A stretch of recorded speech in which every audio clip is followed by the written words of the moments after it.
Naozaj tento rúžový podtón úplne vyzmizikuje tie tmavé kruhy pod očami. Verte mi.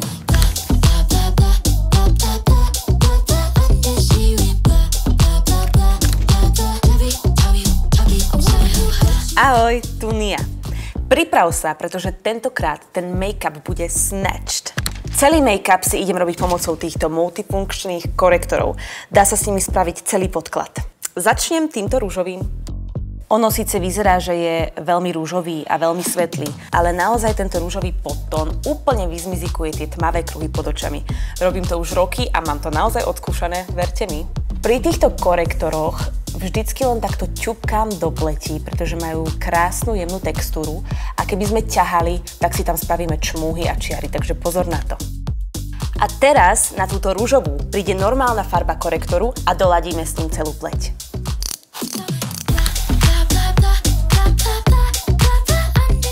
Keď máte na tvári napríklad výrážku, ktorú by ste chceli zakryť, spravíte tam iba malinkú ťupku presne do stredu a dávajte si pozor, aby ten odtieň toho korektoru bol presne taký, ako je vaša pleť, aby ste ho ešte nezvýraznili. A teraz si beriem ten najtmavší korektor, ktorý bude fungovať ako bronzer a zvýrazní moje rysy. Dám si trochu na ruku a môžem nanášať na pleť.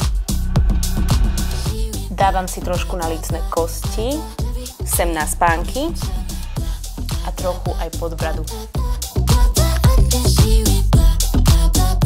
Ešte to trochu zmatním a zafixujem.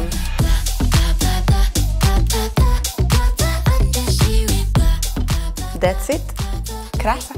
A teraz si spravím obočie, pretože to musí byť. A mám tu perfektnú maskaru so super kefkou.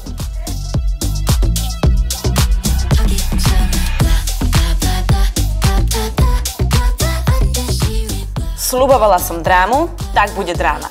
Urobím si výraznú hornú aj spodnú linku. Najprv vnútorné linky. No tak s ňou to ide úplne ľahko. Mám to za sebou. Perfektné. A teraz si spravíme horné linky. A hneď to rozotriem štecom.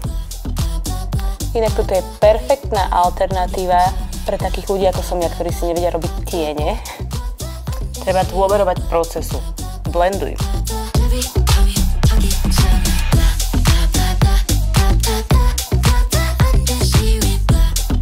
Hotovo. Ale ja mám rada drámu, takže ešte vezmem čiernu ceruzku a pridám si ju do vonkajších kutíkov oka.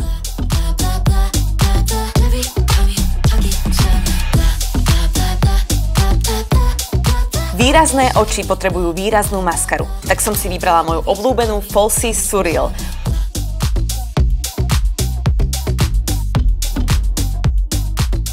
Oči sú výrazné, takže už mi stačí len nude odtieň na pery, aby som to mala kompletné. Vezmem si tento Super Stay Crayon v odtieni Talk the Talk. Dám si na stred. Inak tieto krejony sú super v tom, že oni sú aj tak tvarované ako ceruzka, čiže si ich viete dať ako kontúrku, použiť ich ako rúž a ten rúž je fakt dlhotrvajúci. Celý deň ma vydrží. No ja neviem ako tebe, ale mne tento look príde vážne hot. Taký moderný smokey eye, ako stvorený do klubu, na koncert alebo na rande. A keď ho vyskúšaš, kam vyrazíš ty? Daj mi vedieť do komentára. Ahoj!